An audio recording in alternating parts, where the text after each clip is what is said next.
Madam Deputy Speaker, the main problem filling my inbox on a daily basis is complaints of BT. So it's quite fitting today that my office manager texted me to inform me that our internet has gone down. So BT, if you're listening, that needs fixed. For a telecommunications company, communication with customers seems to be a particular problem for BT. For superfast broadband rollout in Scotland, BT has been given £286 million collectively from the Scottish Government, Scottish local authorities, the EU and the UK Government. Therefore, it is simply unacceptable for BT to push back installation dates for businesses by 3 months from the original set date. It is unacceptable for someone to have to take 2 days off work for an engineer to fail to turn up.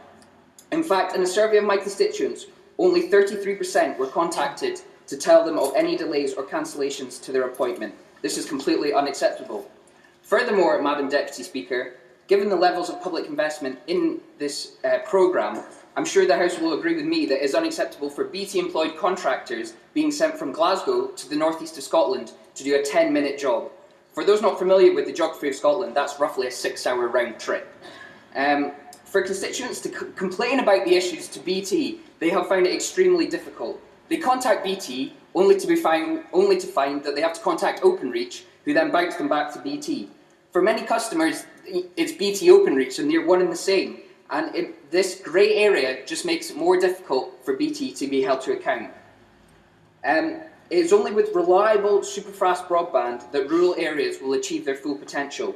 While BT continues to roll out superfast broadband to rural areas, there are still significant issues, as the member for Wales mentioned.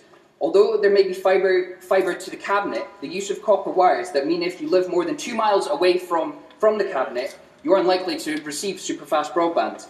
This is made even more frustrating by BT's odd choice of locations for the fibre cabinets.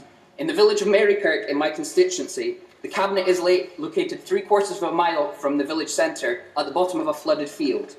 What we need in rural areas, like much of my constituency of West Aberdeenshire and Kincardine, is BT to provide a consistent and reliable service.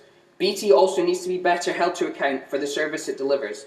That's why I think serious consideration needs to be given to Ofcom's review to split BT and Openreach.